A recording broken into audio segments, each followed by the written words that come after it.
มยังพันเตวิสุงวิสุงรคณทายาติสรเนนะสหปัญจศีลานิยาจามาทุติยมปิมยังพันเตวิสุงวิสุงรคณทายาติสรเนนะสหปัญจศีลานิยาจามาตติยมปิมยังพันเตวิสุงวิสุงรคณทายาติสรเนนะสหปัญจศีลานิยาจามานะโมตัสสะภะคะวะโตอะระหะโตสัมมาสัมพุทธัสสะ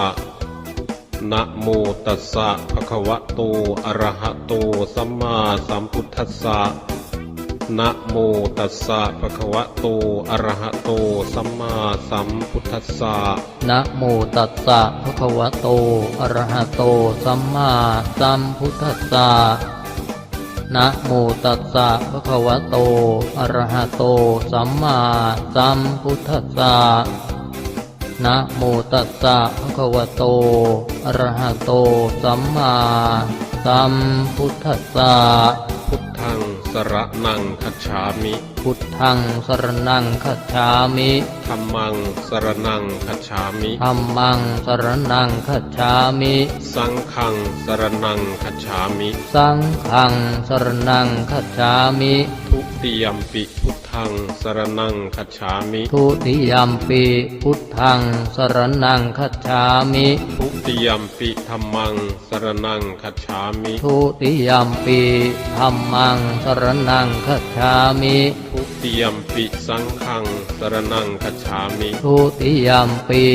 สังฆังสรณังคัจฉามิตติยมปิพุทธังสรณังคัจฉามิตติยมปิพุทธังสรณังคัจฉามิตติยมปิธัมมังสรณังคัจฉามิตติยมปิธัมมังสรณังคัจฉามิตติยมปิสังฆังสรณังคัจฉามิตติยมปิสังฆังสรณังคัจฉามิปานาติปาตาเวระมณีสิกขาปะทังสมาธิยามิปานาติปาตาเวระมณีสิกขาปะทังสมาธิยามิอทินนาทานาเวระมณีสิกขาปะทังสมาธิยามิอทินนาทานาเวระมณีสิกขาปะทังสมาธิยามิกาเมสุมิจฉาจาราเวระมณีสิกขาปะทังสมาธิยามิกาเมสุมิจฉาจาราเวระมณีสิกขาปะทังสมาธิยามิมุสาวาทาเวระมณีสิกขาปะทังสมาธิยามิมุสาวาทาเวระมณีสิกขาปะทังสมาธิยามิสุราเมระยะมัจจปมาทัฏฐานาเวระมณีสิกขาปะทังสมาธิยามิสุราเมระยะมัชฌะปมาทัฏฐานาเวระมณีสิกขาปะทังสมาธิยามิอิมานิปัญจสิกขาปทานิสีเลนะสุขติยันติสีเลนะโภคสัมปทาสีเลนะนิพุติยันติตัสมาสีลังวิโสทะเยริตวานเมตังสเมตาภทานตาอวิคิตาจิตตาปริตังพนานตุสักเคกาเมจรูปเปคิริสิครตเต จันตลิเควิมาเนทิเประเท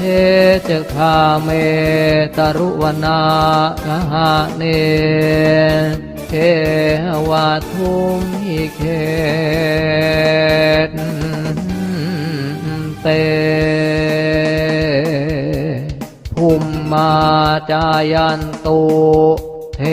วาชลาธราวิสเมยาคานทาพนาอาคาติทันตาสันติเกยังมุนิวระวจนังสาธาโวเมสุนันตุธรรมาสวนกาโลอายัมทันตาธรรมาสวนกาโลอายัมทันตาธรรมาสวนกาโลอายัมทานตา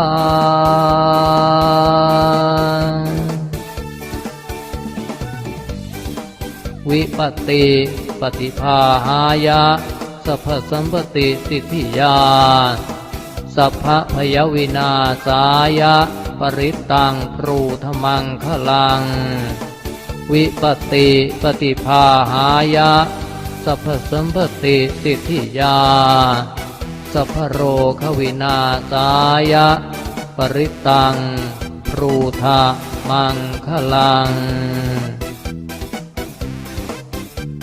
พรหมาจะโลกาธิปติสหัมปติกัดอัญชลีอันทิวรังอาญาจทาสันติทัสสตาปรัชกชาติกาเทเสตุธรรมังอนุกรรมปิมังปะชังอิมินาสการเรนะพุทธังอภิปูชยามิอิมินาสการเรนะธัมมังอภิปูชยามิอิมินาสการเรนะสังฆังอภิปูชยามิอะระหังสัมมาสัมพุทโธภควาพุทธังภควันตังอภิวาเทมิสวากขาโตภควตาธัมโม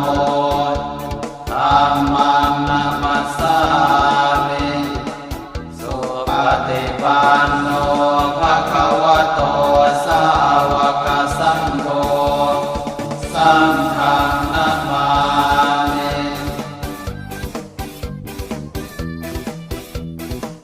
นะโมตัสสะภะคะวะโตอะระหะโตสัมมาสัมพุทธัสสะนะโมตัสสะภะคะวะโตอะระหะโตสัมมาสัมพุทธัสสะนะโมตัสสะภะคะวะโตอะระหะโตสัมมาสัมพุทธัสสะ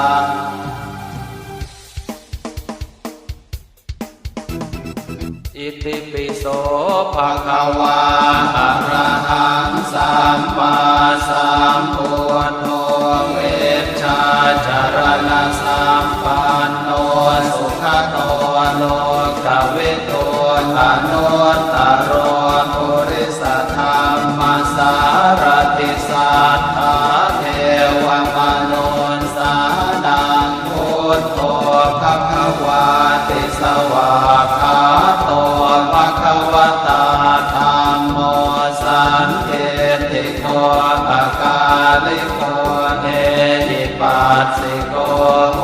ปะนยิโกปัจจตังเวทิต าโพเวนโยเยติสุปฏิปันโนภะคะวะโตสาวกสังโฆอุชุปฏิปันโนภะคะวะโตสาวกสังโฆญาญาปฏิปันโนภะคะวะโตสาวกสังโฆสามีจิปฏิปันโนภะคะวะโตสาวกสังโฆ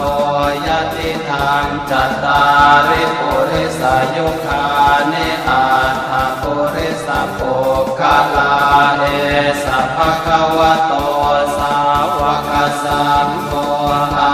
หุนายโยปาหุนายโยทักขินายโยอัญชลิการณิโยอนุตตรังปุญญาเขตังโลกาสาติ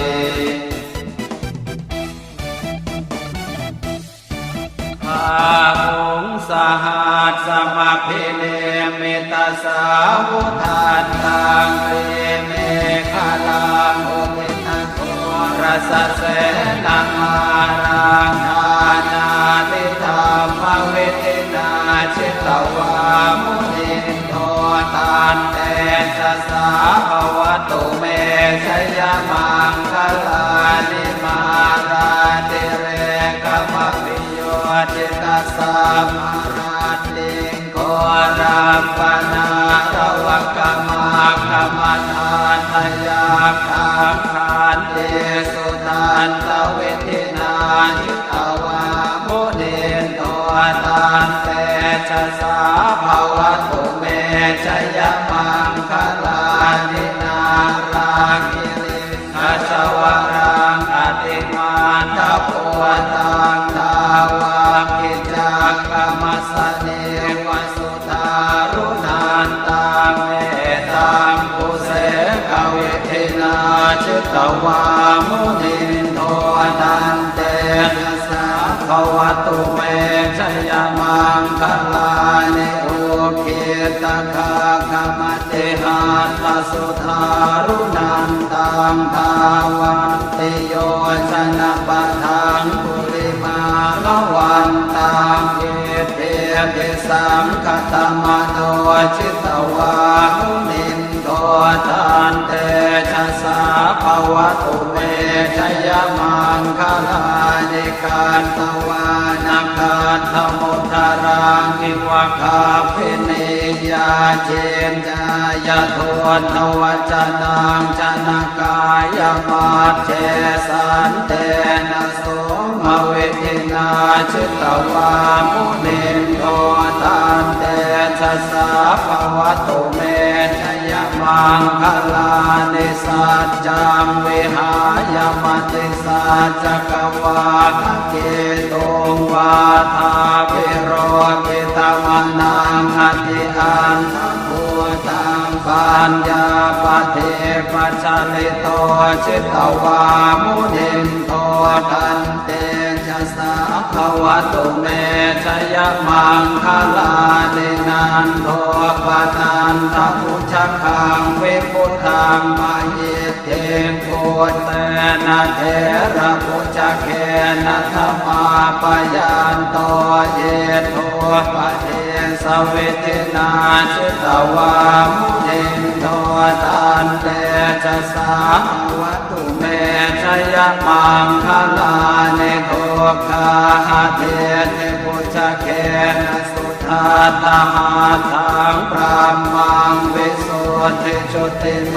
ธิภกาภิธานังญาณาคเทนะเวทินาชิตวามุนินโทตานเตชะสาภวตุเมชยมังคลานิเอตาภิกขุชยมังคลาอาตกาตายโยวาจโนทินะทิเนสารเตมตันเปียจิตวานะเน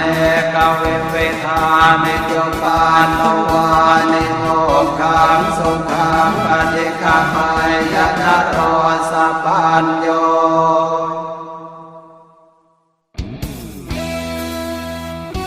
มห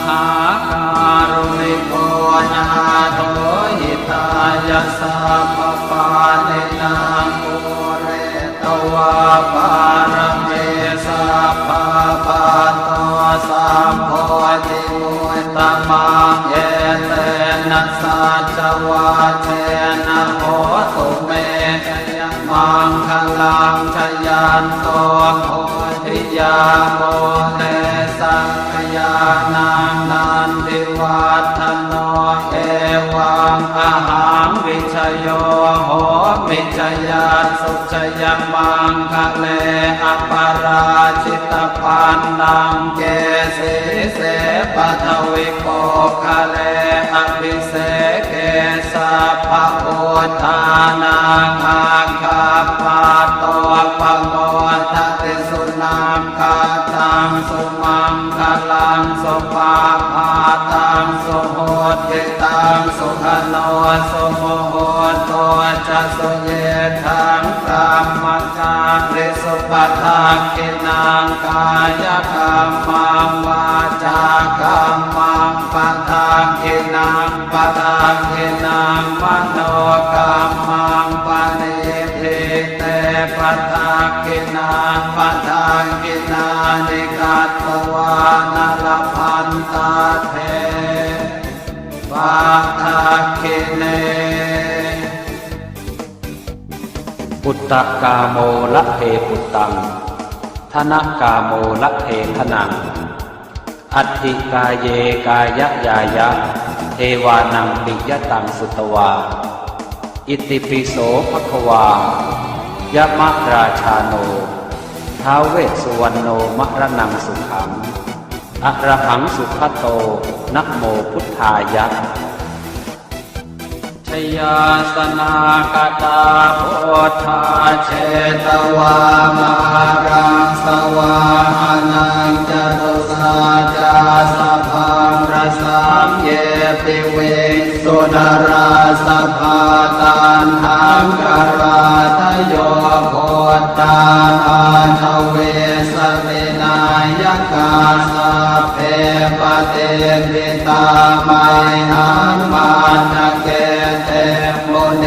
สราสิเสปเตปิโตมัยหังโอโทธัมโมทวิโลจเนสัมโฆปเตปิโต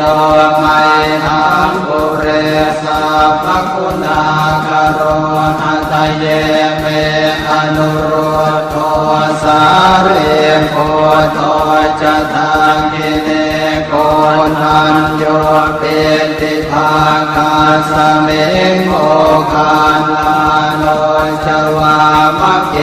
นากิเนสวรรเนมัยหังคาสุทานันทราอุโลกาสโพจะมหานาโมอุภาสงวามาโสตะเกเกสันเตเป็นทิภาคาสเมสุริโยวะปะพังกโรนิสิตโนสิริสัมปันโนโสภิโตมุนิโกมภวกุมารคาสโพเทโรมเหสิเจนทวาทโกโสมัยหังวัฒเนมิจังปเตถาสิกุณากโรโอนโทหังคุริมาโรจะอุปาเรนันทสิวะเดเทราปัจจอิเมชาตานาราเตติรคามมาเสสาสิริมหาเทราวิจิตาชินสาวกาเอเตสิริมหาเทราชิตวันโตชิโนรสาชลันตาเสรเตเจนะอังอมังเกสุสัมพิตารัตนังปุระโตอาสิทาคิเนเมตสุตตะกังอาชาคังปัจจโตอาสิวาเมอังคุลิมาลกังคันทโมรัปเรตันจะอาตานาติยโสตกังอากาเสชตนังอาสิเสสาปาการสันติตาชินานานาวรสังยุตตาสัตตาปาการรังกตาวา สัญชาตาปาหิราชาตุปาทวาเสสาวินยังยันตุอนันตชินเตชะสาวัสตัวเมสเกเจนะสัทธาสัมพุทธปัญชเรชินปัญชรมาชามิวิหารันรังมหิตะเลสัทธาปาเลนตุมังสาเพเตมหาปุริสาสภาเยเจวะมันโตสุโคโตสุราโคชินานุภาเวนะชิตุปาทโวธรรมานุภาเวนะชิตาริสังโฆสังฆานุภาเวนะชิตันตรายโยสัทธามานุภาวะปาริโตจารามิชินปัญชเรติ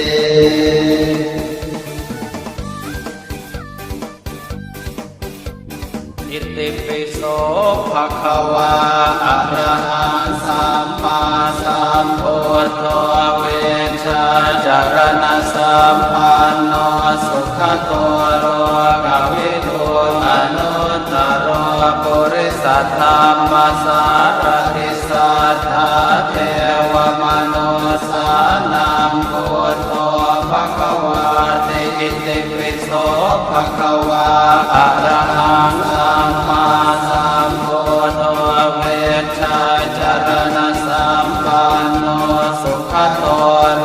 กวิทูอนุตตรปุริสธรรมสารติสัทธาเทวมนุสานังพุทโธภะคะวาติอิติปิโสภะคะวาอะระหังสัมมาสัมพุทโธเวชาจารณะสัมปันโนสุขโตโลกวิทูอนุตตรปุริสธรรมสารติสัทธาเทวมนุสานังพุทโธภะคะวาติอิติปิโสภะคะวาอะระหังสัมมาสัมพุทโธเวชาจารณะสัมปันโนสุขโตโลกวิทูอนุตตร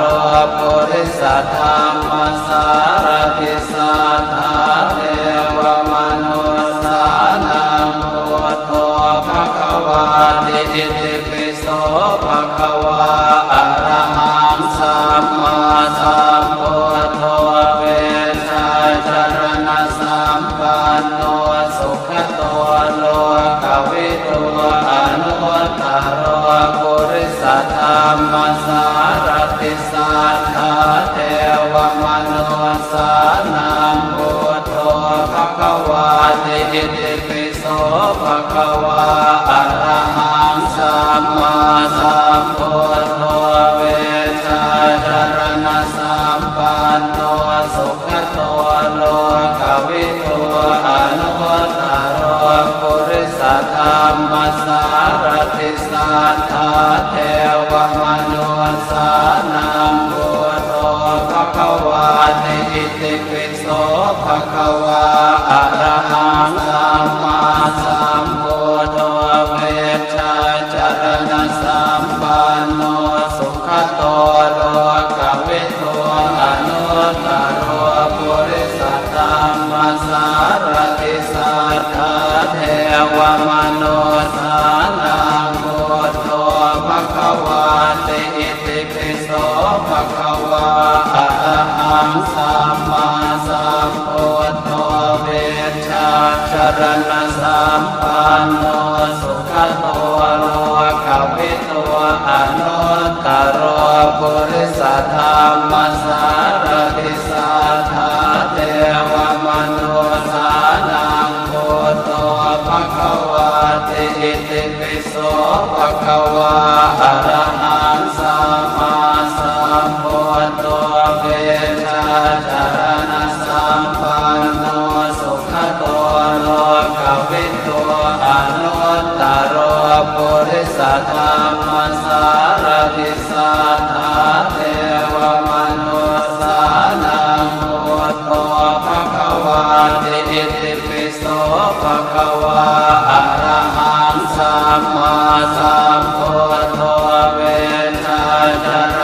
สัมปันโนสุขโตโลกวิทูอนุตตรปุริสธรรมสารติสัทธาเท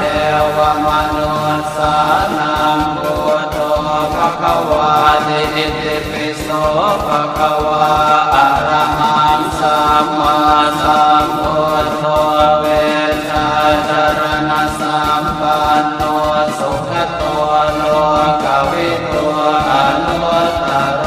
ปุริสธรรมสารติสัทธาเทวมนุสสานังพุทโธภควาติอิติปิโสภควาอะระหังสัมมาสัมพุทโธเวชาจารณสัมปันโนสุขโตโลกวิทูอนุตตรปุริสธรรมสารติสัทธาเทวมนุสสานังพุทโธภควาติอิติปิโสภควาอะระหังสัมมาสัมพุทโธเวชาจารณสัมปันโนสุขโตโลกวิทูอนุตตรปุริสธรรมสารติสัทธาเทวมนุสสานังพุทโธภควาติอิติปิโสภควาอะระหังสัมมาสัมพุทโธเวชาจารณสัมปันโนสุขโตโลกวิทูอนุตตรปุริสธรรมสารติสัทธาเทวมนุสสานังพุทโธภควาติอิติปิโสภควาอะระหังสัมมาสัมพุทโธเวชาจารณสัมปันโนสุขโตโลกวิทูอนุตตรปุริสธรรมสารติสัทธาเทวมนุสสานังพุทโธภควาติอิติปิโสภควาอะระหังสัมมาสัมพุทโธเวชาจารณสัมปันโนสุขโตโลกวิทูอนุตตรปุริสธรรมสารติสัทธาเทวมนุสสานังพุทโธภควาติอิติปิโสภควาอะระหังสัมมาสัมพุทโธเวชาจารณสัมปันโนสุขโตโลกวิทูอนุตตรปุริสธรรมสารติสัทธาเทวมนุสสานังพุทโธภควาติอิติปิโสภควาอะระหังสัมมาสัมพุทโธเวชาจารณสัมปันโนสุขโตโลกวิทูอนุตตรปุริสธรรมสารติสัทธาเทวมนุสสานังพุทโธภควาติอิติปิโสภควาอะระหังสัมมาสัมพุทโธเวชาจารณสัมปันโนสุขโตโลกวิทูอนุตตรปุริสธรรมสารติสัทธาเทวมนุสสานังพุทโธภควาติอิติปิโสภควาอะระหังสัมมาสัมพุทโธเวชาจารณสัมปันโนสุขโตโลกวิทูอนุตตรปุริสธรรมสารติสัทธาเทวมนุสสานังพุทโธภควาติอิติปิโสภควาอะระหังสัมมาสัมพุทโธเวชาจารณสัมปันโนสุขโตโลกวิทูอนุตตรปุริสธรรมสารติสัทธาเทวมนุสสานังพุท วาติอิติปิโสภะคะวาอะระหังสัมมาสัมพุทโธเวชชาจารณะสัมปันโนสุขโตโลกวิทูอนุตตรปุริสธรรมสารติสัทธาเทวมนุษสานังพุทโธภะคะวาติอิติปิโสภะคะวาอะระหังสัมมาสัมพุทโธเวชชาจารณะสัมปันโนสุขโตโลกวิทูอนุตตรปุริสธรรมสารติสัทธาเทวมนุษสานังพุทโธภะคะวาติอิติปิโสภะคะวาอะระหังสัมมาสัมพุทโธเวชชาจารณะสัมปันโนสุขโตโลกวิทูอนุตตรปุริสธรรมสารติสัทธาเทวมนุษสานังพุทโธภะคะวาติอิติปิโสภะคะวาอะระหังสัมมาสัมพุทโธเวชชาจารณะสัมปันโนสุขโตโลกวิทูอนุตตรปุริสธรรมสารติสัทธาเทวมนุษสานังพุทโธภะคะวาติอิติปิโสภะคะวาอะระหังสัมมาสัมพุทโธเวชชาจารณะสัมปันโนสุขโตโลกวิทูอนุตตรปุริสธรรมสารติสัทธาเทวมนุษสานังพุทโธภะคะวาติอิติปิโสภะคะวาอะระหังสัมมาสัมพุทโธเวชชาจารณะสัมปันโนสุขโตโลกวิทูอนุตตรปุริสธรรมสารติสัทธาเทวมนุษสานังพุทโธภะคะวาติอิติปิโสภะคะวาอะระหังสัมมาสัมพุทโธเวชชาจารณะสัมปันโนสุขโตโลกวิทูอนุตตรปุริสธรรมสารติสัทธาเทวมนุษสานังพุทโธภะคะวาติอิติปิโสภะคะวาอะระหังสัมมาสัมพุทโธเวชชาจารณะสัมปันโน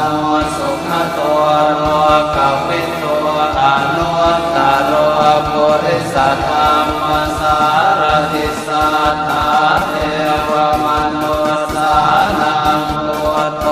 ภะคะวาติอิติปิโสภะคะวาอะระหังสัมมาสัมพุทโธเวชชาจารณะสัมปันโนสุขโตโลกวิทูอนุตตรปุริสธรรมสารติสัทธาเทวมนุษสานังพุทโธภะคะวาติอิติปิโสภะคะวาอะระหังสัมมาสัมพุทโธเวชชาจารณะสัมปันโนสุขโตโลกวิทูอนุตตรปุริสธรรมสารติสัทธาเทวมนุษสานังพุทโธภะคะวาติอิติปิโสภะคะวาอะระหังสัมมาสัมพุทโธเวชชาจารณะสัมปันโนสุขโตโลกวิทูอนุตตรปุริสธรรมสารติสัทธาเทวมนุษสานังพุทโธภะคะวาติอิติปิโสภะคะวาอะระหังสัมมาสัมพุทโธเวชชาจารณะสัมปันโนสุขโตโลกวิทูอนุ สัทธามัสสารติสัทธาเทวมนุสานังพุทโธภควาติอิติปิโสภควาอะระหังสัมมาสัมพุทโธเวชาจารณะสัมปันโนสุขโตโลกวิทูอนุตตรปุริสธรรมสารติสัทธาเทวมนุสานังพุทโธภควาติอิติปิโสภควาอะระหังสัมมาสัมพุทโธเวชาจารณะสัมปันโนสุขโตโลกวิทูอนุตตรปุริสธรรมสารติสัทธาเทวมนุสานังพุทโธภควาติอิติปิโสภควาอะระหังสัมมาสัมพุทโธเวชาจารณะสัมปันโนสุขโตโลกวิทูอนุตตรปุริสธรรมสารติสัทธาเทวมนุสานังพุทโธภควาติอิติปิโสภควาอะระหังสัมมาสัมพุทโธเวชาจารณะสัมปันโนสุขโตโลกวิทูอนุตตรปุริสธรรมสารติสัทธาเทวมนุสานังพุทโธภควาติอิติปิโสภควาอะระหังสัมมาสัมพุทโธเวชาจารณะสัมปันโนสุขโตโลกวิทูอนุตตรปุริสธรรมสารติสัทธาเทวมนุสานังพุทโธภควาติอิติปิโสภควาอะระหังสัมมาสัมพุทโธเวชาจารณะสัมปันโนสุขโตโลกวิทูอนุตตรปุริสธรรมสารติสัทธาเทวมนุสานังพุทโธภควาติอิติปิโสภควาอะระหังสัมมาสัมพุทโธเวชาจารณะสัมปันโนสุขโตโลกวิทูอนุตตรปุริสธรรมสารติสัทธาเทวมนุสานังพุทโธภควาติอิติปิโสภควาอะระหังสัมมาสัมพุทโธเวชาจารณะสัมปันโนสุขโตโลกวิทูอนุตตรปุริสธรรมสารติสัทธาเทวมนุสานังพุทโธภควาติอิติปิโสภควาอะระหังสัมมาสัมพุทโธเวชาจารณะสัมปันโนสุขโตโลกวิทูอนุตตรปุริสธรรมสารติสัทธาเทวมนุสานังพุทโธภควาติอิติปิโสภควาอะระหังสัมมาสัมพุทโธเวชาจารณะสัมปันโนสุขโตโลกวิทูอนุตตรปุริสธรรมสารติสัทธาเทวมนุสานังพุทโธภควาติอิติปิโสภควาอะระหังสัมมาสัมพุทโธเวชาจารณะสัมปันโนสุขโตโลกวิทูอนุตตรปุริสธรรมสารติสัทธาเทวมนุสานังพุทโธภควาติอิติปิโสภควาอะระหังสัมมาสั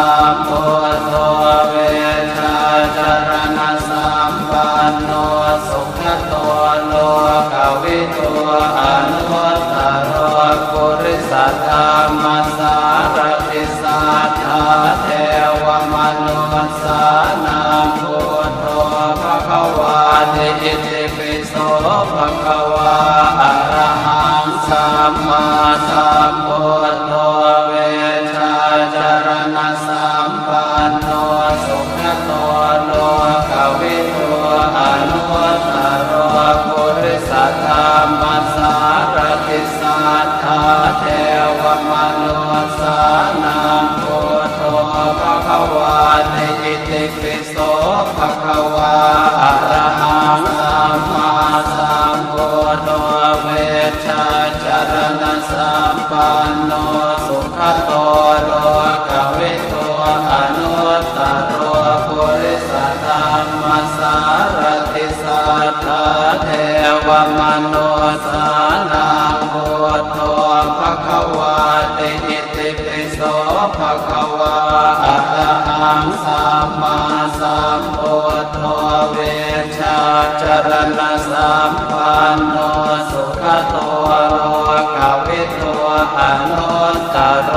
ปุริสธรรมสารติสัทธาเทวมนุสสานังพุทโธภควาติอิติปิโสภควาอะระหังสัมมาสัมพุทโธเวชาจารณะสัมปันโนสุขโตโลกวิทูอนุตตรปุริสธรรมสารติสัทธาเทวมนุสสานังพุทโธภควาติอิติปิโสภควาอะระหังสัมมาสัมพุทโธเวชาจารณะสัมปันโนสุขโตโลกวิทูอนุตตรปุริสธรรมสารติสัทธาเทวมนุสสานังพุทโธภควาติอิติปิโสภควาอะระหังสัมมาสัมพุทโธเวชาจารณะสัมปันโนสุขโตโลกวิทูอนุตตรปุริสธรรมสารติสัทธาเทวมนุสสานังพุทโธภควาติอิติปิโสภควาอะระหังสัมมาสัมพุทโธเวชาจารณะสัมปันโนสุขโตโลกวิทูอนุตตรปุริสธรรมสารติสัทธาเทวมนุสสานังพุทโธภควาติอิติปิโสภควาอะระหังสัมมาสัมพุทโธเวชาจารณะสัมปันโนสุขโตโลกวิทูอนุตตรปุริสธรรมสารติสัทธาเทวมนุสสานังพุทโธภควาติอิติปิโสภควาอะระหังสัมมาสัมพุทโธเวชาจารณะสัมปันโนสุขโตโลกวิทูอนุตตรปุริสธรรมสารติสัทธาเทวมนุสสานังพุทโธภควาติอิติปิโสภควาอะระหังสัมมาสัมพุทโธเวชาจารณะสัมปันโนสุขโตโลกวิทูอนุตตรปุริสธรรมสารติสัทธาเทวมนุสสานังพุทโธภควาติอิติปิโสภควาอะระหังสัมมาสัมพุทโธเวชาจารณะสัมปันโนสุขโตโลกวิทูอนุตตรปุริสธรรมสารติสัทธาเทวมนุสสานังพุทโธภควาติอิติปิโสภควาอะระหังสัมมาสัมพุ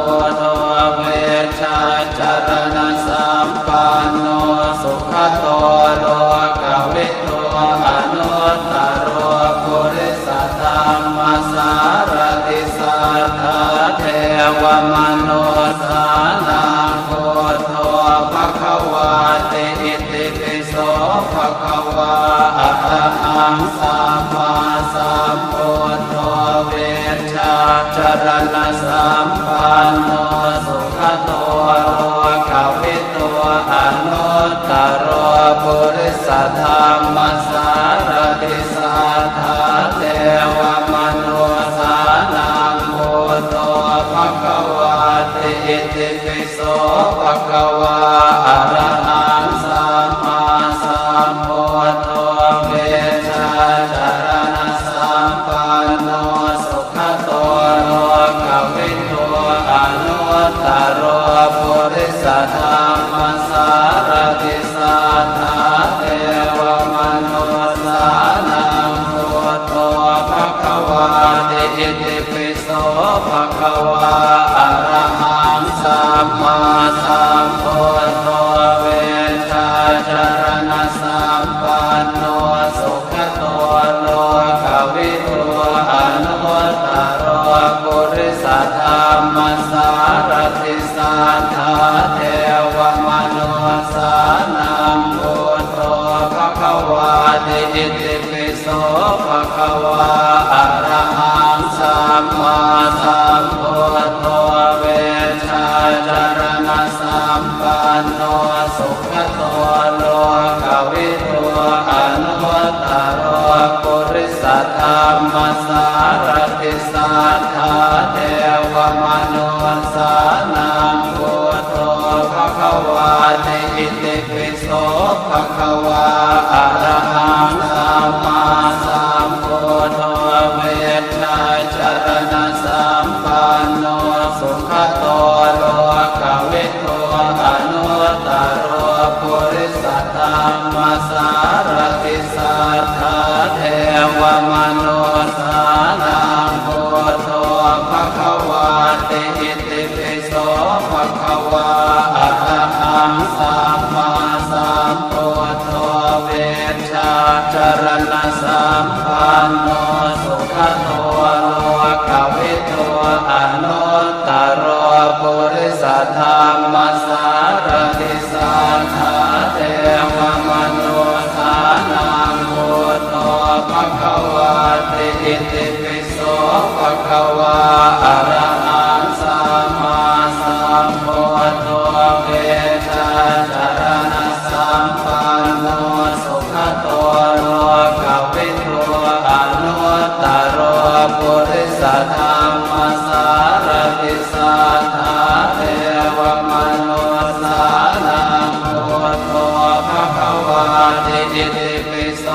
ภควาอะระหังสัมมาสัมพุทโธเวชชาจรณะสัมปันโนสุขโตโลกวิทูอนุตตรปุริสธรรมสารติสัทธาเท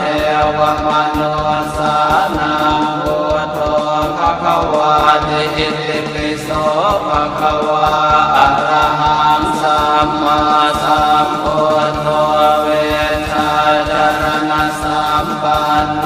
สุขโตโลกวิทูอนุตตรปุริสธรรมสารติสัทธาเทวมนุสานังพุทโธภควาติอิติปิโสภควาอะระหังสัมมาสัมพุทโธเวชชาจรณะสัมปันโนสุขโตโลกวิทูอนุตตรปุริสธรรมสารติสัทธาเท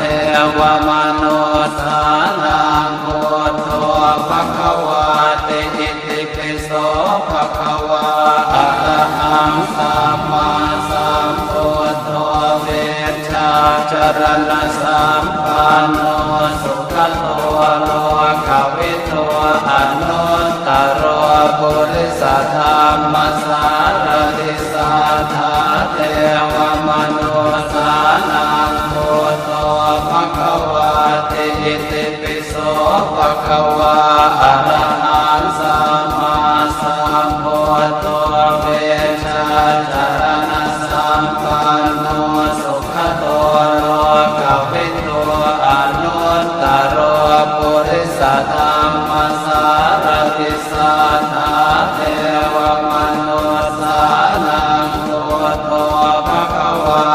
อิติปิโสภะคะวาอะระหังสัมมาสัมพุทโธเวชาจารณะสัมปันโนสุขโตโลกวิทูอนุตตรปุริสธรรมสารติสัทธาเทวมนุสสานังพุทโธภะคะวาติอิติปิโสภะคะวาอะระหังสัมมาสัมพุทโธเวชาจารณะสัมปันโนสุขโตโลกวิทูอนุตตรปุริสธรรมสารติสัทธาเทวมนุสสานังพุทโธภะคะวาติอิติปิโสภะคะวาอะระหังสัมมาสัมพุทโธเวชาจารณะสัมปันโนสุขโตโลกวิทูอนุตตรปุริสธรรมสารติสัทธาเทวมนุสสานังพุทโธภะคะวาติอิติปิโสภะคะวาอะระหังสัมมาสัมพุทโธเวชาจารณะสัมปันโนสุขโตโลกวิทูอนุตตรปุริสธรรมสารติสัทธาเทวมนุสสานังพุทโธภะคะวาติอิติปิโสภะคะวาอะระหังสัมมาสัมพุทโธเวชาจารณะสัมปันโนสุขโตโลกวิทูอนุตตร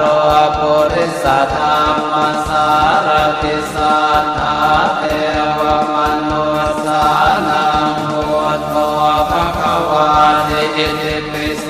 ภะคะวาอะระหังสัมมาสัมพุทโธเวชาจารณะสัมปันโนสุขโตโลกวิทูอนุตตรปุริสธรรมสารติสัทธาเทวมนุสสานังพุทโธภะคะวาติอิติปิโสภะคะวาอะระหังสัมมาสัมพุทโธเวชาจารณะสัมปันโนสุขโตโลกวิทูอนุตตรปุริสธรรมสารติสัทธาเทวมนุสสานังพุทโธภะคะวาติอิติปิโสภะคะวาอะระหังสัมมาสัมพุทโธเวชาจารณะสัมปันโนสุขโตโลกวิทูอนุตตรปุริสธรรมสารติสัทธาเทวมนุสสานังพุทโธภะคะวาติอิติปิโสภะคะวาอะระหังสัมมาสัมพุทโธเว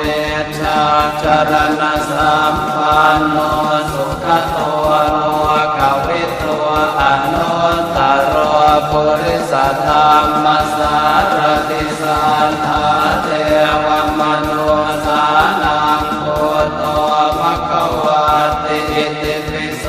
ภะคะวาอะระหังสัมมาสัมพุทโธเวชาจารณะสัมปันโนสุขโตโลกวิทูอนุตตรปุริสธรรมสารติสัทธาเทวมนุสสานังพุทโธภะคะวาติอิติปิโสภะคะวาอะระหังสัมมาสัมพุทโธเวชาจารณะสัมปันโนสุขโตโลกวิทูอนุตตรปุริสธรรมสารติสัทธาเทวมนุสสานังพุทโธภะคะวาติอิติปิโสภะคะวาอะระหังสัมมาสัมพุทโธเวชาจารณะสัมปันโนสุขโตโลกวิทูอนุต สัทธัมมัสสารติสัทธาเทวมนุสสานังพุทโธภควาติอิติปิโสภควาอะระหังสัมมาสัมพุทโธเวชชาจารณะสัมปันโนสุขโตโลกวิทูอนุตตรปุริสธรรมสารติสัทธาเทวมนุสสานังพุทโธภควาติอิติปิโสภควาอะระหังสัมมาสัมพุทโธเวชชาจารณะสัมปันโนสุขโตโลกวิทูอนุตตรปุริสธรรมสารติสัทธาเทวมนุสสานังพุทโธภควาติอิติปิโสภควาอะระหังสัมมาสัมพุทโธเวชชาจารณะสัมปันโนสุขโตโลกวิทูอนุตตร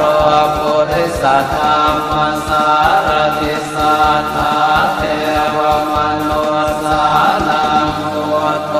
ภควาติอิติปิโสภควาอะระหังสัมมาสัมพุทโธเวชชาจารณะสัมปันโนสุขโตโลกวิทูอนุตตรปุริสธรรมสารติสัทธาเทวมนุสสานังพุทโธภควาติอิติปิโสภควาอะระหังสัมมาสัมพุทโธเวชชาจารณะสัมปันโนสุขโตโลกวิทูอนุตตรปุริสธรรมสารติสัทธาเทวมนุสสานังพุทโธภควาติอิติปิโสภควาอะระหังสัมมาสัมพุทโธเวชชาจารณะสัมปันโนสุขโตโลกวิทูอนุตตรปุริสธรรมสารติสัทธาเท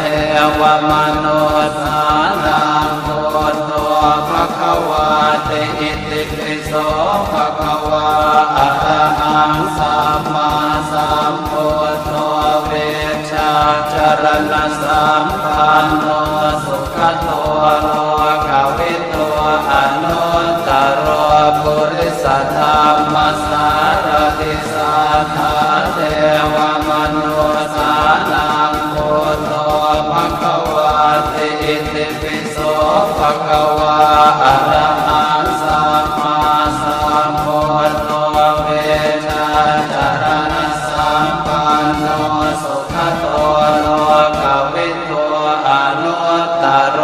ปุริสธรรมสารติสัทธาเทวมนุสสานังพุทโธภควาติอิติปิโสภควาอะระหังสัมมาสัมพุทโธเวชชาจารณะสัมปันโนสุขโตโลกวิทูอนุตตรปุริสธรรมสารติสัทธาเทวมนุสสานังพุทโธภควาติอิติปิโสภควาอะระหังสัมมาสัมพุทโธเวชชาจารณะสัมปันโนสุขโตโลกวิทูอนุตตรปุริสธรรมสารติสัทธาเทวมนุสสานังพุทโธภควาติอิติปิโสภควาอะระหังสัมมาสัมพุทโธเวชชาจารณะสัมปันโนสุขโตโลกวิทูอนุตตรปุริสธรรมสารติสัทธาเทวมนุสสานังพุทโธภควาติอิติปิโสภควาอะระหังสัมมาสัมพุ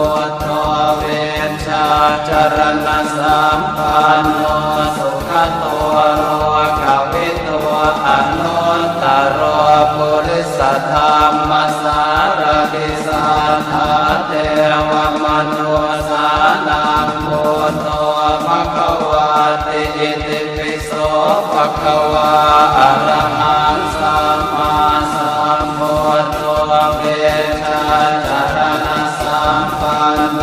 สุขโตโลกวิทูอนุตตรปุริสธรรมสารติสัทธาเทวมนุสสานังพุทโธภควาติอิติปิโสภควาอะระหังสัมมาสัมพุทโธเวชาจารณะสัมปันโนสุขโตโลกวิทูอนุตตรปุริสธรรมสารติสัทธาเทวมนุสสานังพุทโธภควาติอิติปิโสภควาอะระหังสัมมาสัมพุทโธเวชาจารณะสัมปันโนสุขโตโลกวิทูอนุตตรปุริสธรรมสารติสัทธาเทวมนุสสานังพุทโธภควาติอิติปิโสภควาอะระหังสัมมาสัมพุทโธเวชาจารณะสัมปันโนสุขโตโลกวิทูอนุตตรปุริสธรรมสารติสัทธาเทวมนุสสานังพุทโธภควาติอิติปิโสภควาอะระหังสัมมาสัมพุทโธเวชาจารณะสัมปันโนสุขโตโลกวิทูอนุตตรปุริสธรรมสารติสัทธาเทวมนุสสานังพุทโธภควาติอิติปิโสภควาอะระหังสัมมาสัมพุทโธเวชาจารณะสัมปันโนสุขโตโลกวิทูอนุตตรปุริสธรรมสารติสัทธาเทวมนุสสานังพุทโธภควาติอิติปิโสภควาอะระหังสัมมาสัมพุทโธเวชาจารณะสัมปันโนสุขโตโลกวิทูอนุตตรปุริสธรรมสารติสัทธาเทวมนุสสานังพุทโธภควาติอิติปิโสภควาอะระหังสัมมาสัมพุทโธเวชาจารณะสัมปันโนสุขโตโลกวิทูอนุตตรปุริสธรรมสารติสัทธาเทวมนุสสานังพุทโธภควาติอิติปิโสภควาอะระหังสัมมาสัมพุทโธเวชาจารณะสัมปันโนสุขโตโลกวิทูอนุตตรปุริสธรรมสารติสัทธาเทวมนุสสานังพุทโธภควาติอิติปิโสภควาอะระหังสัมมาสัมพุทโธเวชาจารณะสัมปันโนสุขโตโลกวิทูอนุตตรปุริสธรรมสารติสัทธาเทวมนุสสานังพุทโธภควาติอิติปิโสภควาอะระหังสัมมาสัมพุทโธเวชาจารณะสัมปันโนสุขโตโลกวิทูอนุตตรปุริสธรรมสารติสัทธาเทวมนุสสานังพุทโธภควาติอิติปิโสภควาอะระหังสัมมาสัมพุทโธเว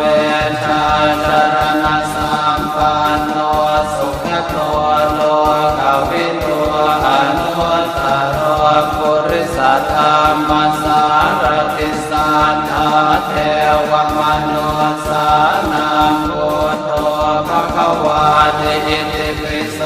ภะคะวะอะระหังสัมมาสัมพุทโธเวชาจารณะสัมปันโนสุขโตโลกวิทูอนุตตรปุริสธรรมสารติสัทธาเทวมนุสสานังพุทโธภะคะวะติอิติปิโสภะคะวะอะระหังสัมมาสัมพุทโธเวชาจารณะสัมปันโนสุขโตโลกวิทูอนุตตรปุริสธรรมสารติสัทธาเทวมนุสสานังพุทโธภะคะวะติอิติปิโสภะคะวะอะระหังสัมมาสัมพุทโธเวชาจารณะสัมปันโนสุขโตโลกวิทูอนุตตรปุริสธรรมสารติสัทธาเทวมนุสสานังพุทโธภะคะวะติ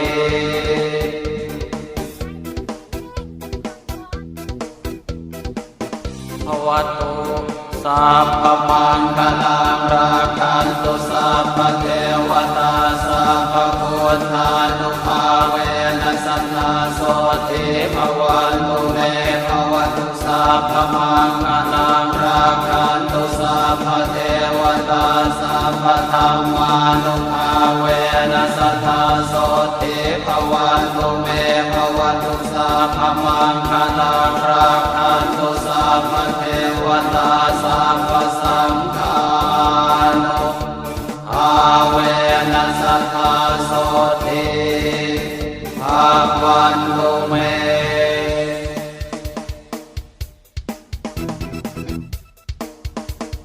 อหังสุขิโตโหมิขอให้ข้าพเจ้าถึงซึ่งความสุขปราศจากความทุกข์ปราศจากเวรภัยปราศจากการพยาบาทเบียดเบียนปราศจากความทุกข์กายทุกข์ใจขอให้มีความสุขกายสุขใจรักษาตนให้พ้นจากทุกภัยทั้งสิ้นเถิดสัพเพสัตตาสุขิตาโหนตุสัตว์ทั้งหลายที่เป็นเพื่อนทุกข์เกิดแก่เจ็บตายด้วยกันทั้งหมดทั้งสิ้นจงเป็นสุขเถิดอย่าได้มีเวรซึ่งกันและกันเลยอย่าได้พยาบาทเบียดเบียนซึ่งกันและกันเลยอย่าได้มีความทุกข์กายทุกข์ใจเลยขอให้มีความสุขกายสุขใจรักษาตนให้พ้นจากทุกภัยทั้งสิ้นเถิดสัพเพสัตตากรรมัสสกาโหนตุสัตว์ทั้งหลายทั้งปวงเป็นผู้มีกรรมเป็นของตนเป็นผู้รับผลของกรรมเป็นผู้มีกรรมเป็นกำเนิดเป็นผู้มีกรรมเป็นเผ่าพันธุ์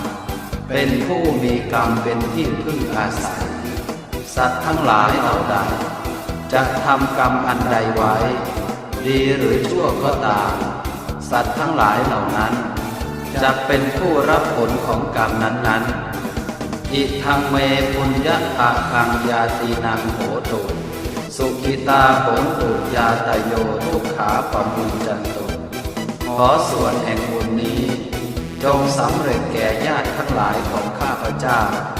ซึ่งมีมารดาบิดาครูอุปชาอาจารย์และท่านผู้มีอุปการะคุณแก่ข้าพเจ้าทั้งหลายเป็นต้นขอให้ท่านทั้งหลายเหล่านั้นจงมีความสุขพ้นจากความทุกข์เถิด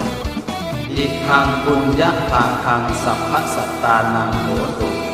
สุขิตาโหนตุสัพเพสัตตาทุกขาปมุญจันตุขอส่วนแห่งบุญนี้จงสำเร็จแก่สรรพสัตว์ทั้งหลายที่เกิดเป็นชราพุชะก็ดีที่เกิดเป็นอันทชะก็ดีที่เกิดเป็นสังเสทชะก็ดีและที่เกิดเป็นโอปปาติกะก็ดีมีมนุษย์และเทวดามีเปรตชนและเจ้ากรรมนายเวรเป็นต้นขอให้ท่านทั้งหลายเหล่านั้นจงอนุโมทนาในส่วนแห่งบุญที่ข้าพเจ้าได้อุทิศให้แล้วนี้ท ท่านทั้งหลายที่มีทุกข์อยู่ขอให้พ้นจากทุกข์ท่านทั้งหลายที่มีสุขอยู่แล้วขอให้มีสุขยิ่งขึ้นไป โดยทั่วทุกท่านทุกตัวตนเถิด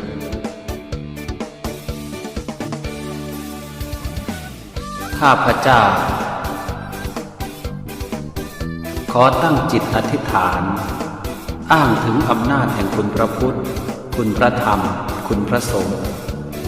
ตลอดทั้งบุญบารมีที่ข้าพเจ้า